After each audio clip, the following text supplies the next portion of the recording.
June 12 Israel ఇరాన్పై ఒక రక్తసిక్తమైన దాడి చేసింది. ఇజ్రాయెల్ చేసిన దాడి ఎలా ఉంటుందంటే అది ఇజ్రాయెలే చేయగలదేమో, ఇజ్రాయెల్కి ఇజ్రాయెలే సాటి, నో ప్యారలల్ అని చెప్పవచ్చు అనమాట.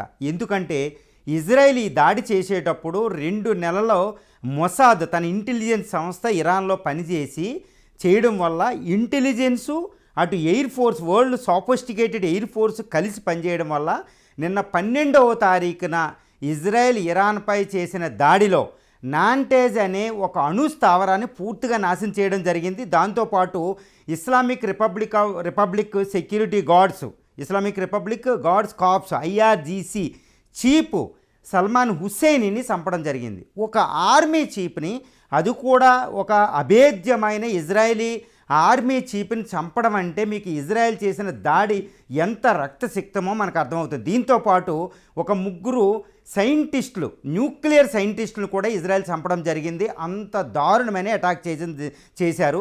ఇరాన్ టెహరాన్ని శుభ్రంగా అన్ని మిసైల్స్తో అటాక్ చేయడం జరిగింది. సుమారు ఇజ్రాయెల్ ఉపయోగించిన ఫైటర్స్ 200 జెట్ ఫైటర్స్, అందులో F-16, F-35 5th generation, F-18 Hornet, అదేవిధంగా ఎన్నో C-130 Hercules refuelling fighters, everything 200 jet fighters పనిచేసినాయి. ఇంకోటి ఏంటంటే 24 గంటల సమయం గడుస్తున్నా ఇంకా ఇజ్రాయెల్ తన యుద్ధ విమానాలతో ఇరాన్ని అటాక్ చేస్తూనే ఉంది. చాలా ప్రాంతాల్లో మొత్తం ఫైటర్స్ వెనక్కి వెళ్ళడం జరిగింది. ఇప్పుడు ఇరాన్ ప్రతిదాడి మొదలైంది. ఇరాన్ ఏం చెప్తున్నారంటే, ఇరాన్ సుప్రీం లీడర్ ఆల్ ఖైమనీ చెప్పారు, మీకు చాలా పెయిన్ఫుల్ బెటర్ పనిష్మెంట్ ఉంటుంది, ఓకే, శత్రువు అనేవాడు వెళ్ళనివ్వము అని ఇరాన్ ప్రతిజ్ఞ చేసింది. ఇరాన్ 9.5 కోట్ల మంది ప్రజలు రగిలిపోతున్నారు. అటు ఇజ్రాయెల్ ప్రజలు కేవలం 95 లక్షల, హైదరాబాద్ పాపులేషన్ కంటే ఇంకా 20 లక్షలు తక్కువ ఇజ్రాయెల్. కానీ ఇటువంటి ఇజ్రాయెల్ మీద ఇరాన్ ఇప్పుడు రగిలిపోతుంది. ఎలా రగులుతుందంటే ఈరోజు మధ్యాహ్నమే వందలాది డ్రోన్స్, అత్యాధునిక డ్రోన్స్, ఎంత అత్యాధునికం అంటే ఇరాన్ విషయంలో డ్రోన్ టెక్నాలజీలో చాలా అత్యాధునికం, వరల్డ్ క్లాస్ అని చెప్పొచ్చు. ఇప్పుడు రష్యా పుతిన్ ఉక్రెయిన్ మీద ఉపయోగించే డ్రోన్లు కూడా ఇరానియన్ డ్రోన్సే ఎక్కువ ఉన్నాయి అక్కడ. ఇలాంటి ఇరానియన్ డ్రోన్స్, వందలాది డ్రోన్స్ ఇజ్రాయెల్ వైపు వెళుతున్నాయి. ఇజ్రాయెల్ కూడా తన ఐరన్ డ్రోమ్ టెక్నాలజీతో, తన బరాక్ 8 యాంటీ ఎయిర్ డిఫెన్స్ సిస్టంతో ఇరాన్ యొక్క డ్రోన్లు అడ్డుకోవడం జరుగుతుంది. చాలా డ్రోన్లు, 95% డ్రోన్లు గాల్లోనే కాల్చడం జరుగుతుంది. ఓన్లీ 5% అరకొర డ్రోన్లు టెల్-అవీవ్, ఇరాన్ యొక్క నగరాలు, పోర్ట్ సిటీలని తగలడం జరుగుతుందన్నమాట. ఇజ్రాయెల్ ఇప్పుడు ప్రస్తుతం మొత్తం ఇజ్రాయెల్ స్టేట్ అంటే ఇజ్రాయెల్ దేశమంతా ఎమర్జెన్సీ ప్రకటించింది. స్కూల్ హాలిడేస్ ఇచ్చేసింది. ఇజ్రాయెలీ ప్రజలు వణికిపోతున్నారు. IDF, ఇజ్రాయెలీ డిఫెన్స్ ఫోర్సెస్ అంటే ధైర్యంగా ఉంటాయి, వాళ్ళ దగ్గర అన్నీ ఉంటాయి. కానీ ఇజ్రాయెలీ ప్రజలు మాత్రం వణికిపోతున్నారు. ఎందుకంటే ఇప్పుడు ప్రస్తుతం ఇరాన్ ఉపయోగించింది కేవలం డ్రోన్లే. ఇది ఫస్ట్ ఫేజే. నెక్స్ట్ ఫేజ్ ఈ రాత్రి కొన్ని గంటల్లో ఇరాన్ ఇజ్రాయెల్ మీద కొన్ని వేలాది క్రూయిజ్ మిసైల్స్, బాలిస్టిక్ మిసైల్స్, ఇలాంటి hypersonic missiles technology, hypersonic missiles కూడా ఇరాన్ దగ్గర ఉన్నాయి. ఎందుకంటే ఈ హౌతీస్ ఉపయోగించే హైపర్సోనిక్ మిసైల్ ఇరాన్ సప్లై చేసింది అమెరికా మీద ఉపయోగించి. అమెరికన్ జెట్ ఫైటర్స్ F-35 పడేయడం, అదేవిధంగా కొన్ని ఇంకా F-16 పడేయడం జరిగిందనమాట. ఇలాంటి అంటే hypersonic, cruise missiles, ballistic missiles, medium range, long range మిసైల్తో ఈరోజు కొన్ని గంటల వ్యవధిలో ఏదో సమయంలో ఇజ్రాయెల్ని సర్వనాశనం అంటే నష్టం కలిగించడం అనేది జరుగుతుంది ఇరాన్. అందుకని ఇజ్రాయెల్ కూడా చెప్పింది, రానున్న రోజులు చాలా డిఫికల్ట్గా ఉంటాయి, the coming hours are very difficult, మీరు జాగ్రత్తగా ఉండండి అంటే ఇజ్రాయెలీ ప్రజలకి ఇజ్రాయెలీ ప్రభుత్వం చెప్పడం జరిగింది. ఎక్కడికక్కడ ఎమర్జెన్సీ సైరన్లు ఎక్కడికక్కడ పెట్టారు, బంకర్లో ప్రజలు వెళ్ళిపోతూ ఇవన్నీ జరుగుతుంది. కానీ ఇక్కడ ఒక ట్విస్ట్ ఏంటంటే, ఈ ఇరాన్ ఏంటంటే ఒక నెల క్రితమే సుమారు ఒక అండర్ గ్రౌండ్ బాలిస్టిక్ మిసైల్ ఒక సిటీని, అండర్ గ్రౌండ్ స్టేషన్ని ఓపెన్ చేసింది. అక్కడ సుమారు 2000 నుంచి 5000 మిసైల్స్, ఇరానియన్ మిసైల్స్ అక్కడ స్టాక్ చేసింది కొన్ని దగ్గర. అది నాంటేంజ్ అని. ఇప్పటి వరకు ఏంటంటే ఎటువంటి నష్టం ఇజ్రాయెల్కి జరగలేదు. కానీ ఇరాన్కి మాత్రం ఇరాన్ కసి చూస్తే ఇప్పుడు నుంచి జరిగేటట్టు ఉంది. ఇక్కడ ఒక ట్విస్ట్ అనమాట. ఆ ట్విస్ట్ ఏంటంటే, ఇరాన్ ఏం చెప్తుందంటే, రీసెంట్గా వాషింగ్టన్ పోస్ట్ ఇలాంటి పత్రికల్లో కూడా బయటపడింది, ఇజ్రాయెలీ అణ్వస్త్రాలు దాచిన చోటు ఇరాన్కి లీక్ అయిందని తెలిసింది. అంటే ఏంటి, ఇజ్రాయెల్ దగ్గర ఉన్న 90 అణ్వస్త్రాలు ఉంటాయి ఇజ్రాయెల్ దగ్గర. ఇవి ఇజ్రాయెల్ యొక్క భూభాగం కూడా పెద్ద ఎక్కువ కాదు, సుమారు ఒక 10,000 చదరపు కిలోమీటర్లు ఉంటుంది అంతే. ఇజ్రాయెల్ పెద్ద దేశం కాదు, అది ఎడారి ప్రాంతం, పెద్ద పెద్ద పర్వతాలు కూడా ఉండవు. అందువల్ల తప్పనిసరిగా ఇజ్రాయేలీ అణ్వస్త్రాలు అనేది ఒక సైలోస్లో ఉండే అవకాశం ఉంది. అంటే పెద్ద పెద్ద పోల్స్ లాగా తీసేసి లోపల పెడతారన్నమాట, తూరలు లాంటివి పెట్టి, దాన్ని సైలోస్ అంటారు. అలాంటి సైలోస్ పెట్టే అవకాశం ఉంది. కాబట్టి ఇజ్రాయేలీ అణ్వస్త్రాలు ఎక్కడున్నాయో లీకేజీ ఇరాన్కి తెలిసిందని తెలుస్తుంది. ఇప్పుడు ఇరాన్ ఏం చేయాలి, దానికి పనిష్మెంట్ ఇవ్వాలంటే దాని అణ్వస్త్రాలను అటాక్ చేస్తానని చెప్తుంది. మీ అణ్వస్త్రాలను మేము పేల్చేస్తామని చెప్తారు. అంటే ఇజ్రాయెల్లో ఉన్న 90 అణ్వస్త్రాలు పేల్స్తే ఇరాన్కి అణ్వస్త్రం ఎందుకు?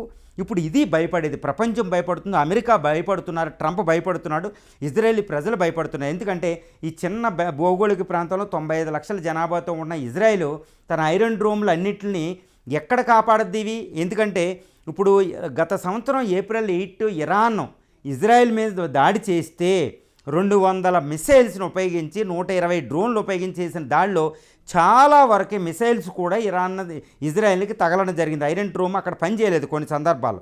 అంటే ఏంటి, ఇరాన్ యొక్క cruise missiles, long range missiles ఈ ఇజ్రాయెలీ ఐరన్ డ్రోమ్ తప్పించుకునే అవకాశాలు చాలా ఎక్కువ ఉన్నాయన్నమాట. చాలా సందర్భాలు అమెరికా అడ్డొచ్చిన పెట్రియాటిక్ మిసైల్ సిస్టమ్ పెట్టిన హైపర్సోనిక్ని ఆపలేదు. కాబట్టి ఇజ్రాయెల్ కూడా ఇప్పుడు రష్యా కూడా కొన్ని మాలిస్టిక్ మిసైల్స్ ఎట్టి పరిస్థితుల్లో సప్లై చేస్తుంది, ఒరిస్నిక్ ఇలాంటి మిసైల్స్ని. అంటే ఏంటి, ఇరాన్ యొక్క అణ్వస్త్ర స్థావరాలు ఎక్కడున్నాయో అక్కడ ఇరాన్ అటాక్ చేస్తే ఒక క్యాటాస్ట్రోఫిక్ ఇన్సిడెంట్ జరుగుతుందన్నమాట. అంటే ఇజ్రాయెల్ నాశనం అనేది జరుగుతుంది. ఇది పెయిన్ఫుల్, బెటర్, మీకు పనిష్మెంట్ ఇస్తారని ఈ ఖైమేని ఇరాన్ సుప్రీం లీడర్ చెప్పింది అనేది అంతరార్థంగా విశ్లేషకులు కూడా భావిస్తున్నారు. ఎందుకంటే ఇరాన్ దగ్గర ఇప్పుడు వేలాది డ్రోన్లు, వేలాది బాలిస్టిక్ మిసైల్స్ ఉన్నాయన్నమాట. వీటన్నిటిని ఇజ్రాయెలే టార్గెట్గా వేసే అవకాశం ఉంది. ఇప్పుడు ఇది ఎలా ఉంటే ఇంకా పశ్చిమ ఆసియాలో మిగిలిన పరిస్థితులు చూస్తే, పశ్చిమ ఆసియాలో ప్రస్తుతం మిగిలిన ఇస్లామిక్ దేశాలు ఏవి కూడా ఇటు ఇజ్రాయెల్కి సపోర్ట్ లేదు, ఇటు ఇరాన్కి సపోర్ట్ లేదు. ఇజ్రాయెల్కి వ్యతిరేకంగా మనసులో ఉన్న వాటికి ఎగ్నెస్ట్గా వెళ్ళరు అమెరికాకి. అలా అని ఇరాన్కి వ్యతిరేకంగా వాళ్ళు ముస్లిం దేశాలు వెళ్ళకపోవడమే పెద్ద ఇష్యూ అనమాట. దీంతో పాటు ఇంకో విషయం ఏంటంటే, ఈ జోర్డాన్, అంటే ఇజ్రాయెల్ తమ fighter jets Israeli fighters Iran రావాలంటే మధ్యలో ఇరాక్ని దాటుకోవాలి, జోర్డాన్ దాటాలి, సిరియాని దాటాలి. సిరియా సపోర్ట్ చేస్తుంది, కానీ జోర్డాన్ మా ఎయిర్ స్పేస్ని మేము క్లోజ్ చేస్తున్నాం, రావద్దని క్లోజ్ చేసేసింది. అంటే అది ఇటు సిరియా, మెడిటరేనియన్ ఈ సీస్ దాటుకాలంటే ఇప్పుడు ఇజ్రాయెలీ ఫోర్సెస్ ఇవి ఎయిర్ క్రాఫ్ట్లు ఇరాన్ దాకా రావాలంటే అంత ఈజీ కాదు. అంటే ఇప్పుడు ఇరాన్ అటాక్ చేయడానికి తిరుగులేదు, ఇజ్రాయెల్ అటాక్ చేయడానికి రెస్ట్రిక్షన్స్ ఉన్నాయి. కానీ అమెరికా ఇన్వాల్వ్ అయితే అమెరికా మేము లేము అంటుంది. అంటే ఆ ప్రస్తుతానికి ఏంటంటే అమెరికా మేము బయటపడిపోమంటుంది, ముస్లిం దేశాలు న్యూట్రల్గా ఉన్నాయి. సో ఇప్పుడు అమెరికా ఏంటంటే ట్రంప్ ఇజ్రాయెల్కి ఎక్కువ నష్టం జరిగితే అమెరికా అనేది పక్కన ఉండదు, తప్పనిసరిగా రంగంలో దిగాలి.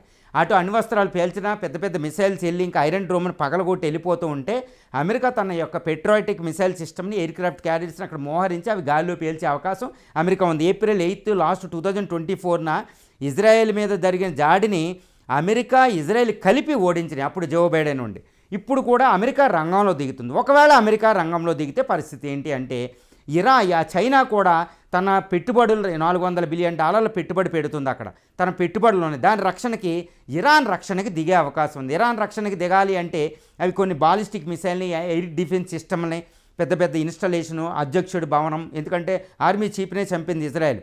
సో అధ్యక్షుడికి రక్షణ లేదు, అధ్యక్షుడికి రక్షణ, ఇవి పెద్ద పెద్ద న్యూక్లియర్ ఇన్స్టాలేషన్కి రక్షణకి S-400 సిస్టమ్ని రష్యా కూడా ఇచ్చే అవకాశం ఉంది. ఎందుకంటే ఇరాన్ రక్షణ చాలా ఇంపార్టెంట్. ఇప్పుడు అక్కడ కాస్పియన్ సీ దాడితే అక్కడ ఉండేది రష్యా, ఉక్రెయిన్లే ఉంటాయి. కాబట్టి ఎట్టి పరిస్థితుల్లో ఇరాన్ రక్షణకి చైనా, ఇటు రష్యాలు, ఇటు ఉత్తర కొరియా లాంటి దేశాలు కూడా అక్కడ దాని రక్షణ ఛత్రానికి కొన్ని యాంటీ డిఫెన్స్ సిస్టమ్ అని, ఎయిర్ డిఫెన్స్ సిస్టమ్ అని, కొన్ని యొక్క Su-30 Sukhoi 35, Sukhoi 27 MKI, Sukhoi 30 MKI లాంటి ఫైటర్స్ని ఇచ్చే అవకాశం ఉంది. ఎందుకంటే ఇరాన్ చాలా వీక్ అయిపోయింది ఆంక్షల వల్ల. సో దాన్ని బలపరచడానికి వాళ్ళు ఆయుధ సహాయం చేస్తారన్నమాట. ఈ ఆయుధ సహాయం చేసి ఇటు అమెరికా పప్పులు ఉడకవు. సో దీనివల్ల ఏమవుతుంది, అమెరికా ఇటు రష్యా చైనాలు యుద్ధంలోకి దిగే అవకాశం ఉంది ఈ 2 రోజుల యుద్ధం సద్దుమణగపోతే. అందుకే ఇండియా లాంటి దేశాలు అక్కడికి వెళ్తున్నాయి. సో ముస్లిం దేశాలు కూడా ఇటు సౌదీ అరేబియా, యుఏఈ, ఖతారు ఇలాంటి దేశాలు కూడా రంగంలో దిగి శాంతి చర్చలు ఇవన్నీ ముందుకెళ్దామని చెప్పుకుంటున్నారు. కానీ ప్రస్తుతం ఇంకోటి ఏంటంటే అమెరికా ట్రంప్ పక్క నుండి ఏం చేస్తున్నారంటే ఇప్పటి వరకు శాంతి చర్చలు నేను ఇంకా మాట్లాడతాను, ఇరాన్ శాంతి చర్చలు రావాలని చెప్తున్నారు. కానీ అవి జిత్తులు బారి నక్కల్లా ఉన్నాయి. ఎందుకంటే ఇజ్రాయెల్ని అక్కడ ఎగదోసి ఇక్కడేమో శాంతి చర్చలు అనడంతో ఇదేదో అర్థమవుతుంది ఇరాన్కి. కాబట్టి శాంతి చర్చలు ఇంకా జరిగే ప్రసక్తి లేదని ఇప్పుడు అర్థమవుతుంది ప్రస్తుతానికి. అంటే ఇరాన్ అమెరికాల మధ్య న్యూక్లియర్ ఒప్పందం జరిగే ప్రసక్తి లేదు, జరగదు. అది ఇజ్రాయెల్ కోరుకున్నది. ఇది జరిగితే ఇప్పుడు ఇరాన్ అణుస్థావరాలు నాశనం చేస్తుంది కాబట్టి. కానీ ఇరాన్ అణుస్థావరాలను ఇప్పుడు నాశనం చేయొచ్చు, నాంటేజ్ అని, బుషేర్ అని అలాంటి నాశనం చేసిన ఇజ్రాయెల్ ఇరాన్కు ఉన్న శక్తి ఏంటంటే వాటిని వెంటనే పునరుద్ధరించుకుని మళ్ళీ రీఫ్యూలింగ్ మొదలుపెట్టి అణుబొమ్మలు తయారు చేస్తాయి. ఇప్పుడు ఇంకా డబుల్, మొన్న ఐఏఏ చీఫే చెప్తున్నారు, ఇంటర్నేషనల్ అటామిక్ ఎనర్జీ చీఫ్ చెప్తున్నారన్నమాట, ఇరాన్ మీద దాడి చేస్తే అది ఇంకా ప్రతీకారంగా అణ్వస్త్రాలు ఇంకా వేగంగా తయారు చేసే అవకాశం ఉందని. ఇప్పటికీ ఐఏఏ మాట వింటలేదని ఐఏఏ నేను రిపోర్ట్ ఇచ్చింది వియన్నా నుంచి. అంటే ఏంటి, ఇరాన్ ఇంకా కసిగా తన యొక్క జాగ్రోస్ ఎల్బర్జ్ అనే మౌంటైన్ అండర్ గ్రౌండ్లో ఇంకా న్యూక్లియర్ స్థావరాలు కొన్ని ఉంటాయి, అక్కడ నుంచి ఫుల్గా తయారు చేసుకుని నీట్గా అణ్వస్త్రాలు తయారు చేసేసుకుంటుంది. ఇజ్రాయెల్ మాట వినదు.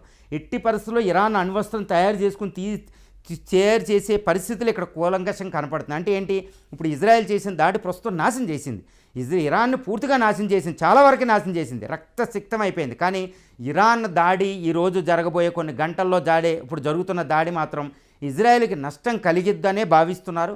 ఈ నష్టం కలిగిస్తే ఇజ్రాయెల్ ఈ యుద్ధం ఇంకా తీవ్రతరం అవుతుంది. ఇజ్రాయెల్ తరపున అమెరికా, ఇటు ఇరాన్ తరపున చైనా, రష్యాలు వస్తే మాత్రం ఇది 3వ ప్రపంచ యుద్ధానికి దారితీస్తుంది అని అందరూ భయపడుతున్నారు. భారతదేశం కూడా రంగంలో ఉంది, సౌదీ అరేబియా అన్ని రంగంలో ఉన్నాయి. కాబట్టి ఎట్టి పరిస్థితుల్లో యుద్ధం ఆగిద్ది అనే హోప్ఫుల్గా అందరూ ఉంటున్నారు. కానీ ఇక్కడ ప్రజ్వరిల్లే చూస్తే కార్చిచ్చు అంటే లాస్ట్ ఏప్రిల్ 7th డైరెక్ట్గా పోరాడుకున్న ఇరాన్, ఇజ్రాయెల్ మళ్ళీ ఇప్పుడు ఆల్మోస్ట్ సంవత్సరం తర్వాత రెండు కలిసి పోరాడుకుంటున్నాయి. ఈ యుద్ధం ఇంకా ప్రజ్వరిల్లే అవకాశం ఉంది, 2-3 రోజుల్లో ఉందని తెలుస్తుంది. ప్రస్తుతం ఇరాన్ అటాక్ ఇజ్రాయెల్ మీద జరుగుతుంది. ఇజ్రాయెల్ కూడా తన యుద్ధ విమానాలతో ఇంకా ఏమైనా ఉన్నాయో టార్గెట్లు డీల్ చేస్తుంది. అంటే 2 భీకర యుద్ధం, వెస్ట్ ఆసియా అగ్నితో ప్రజ్వరిల్లం అవుతుందని ఇక్కడ మనకు అర్థం.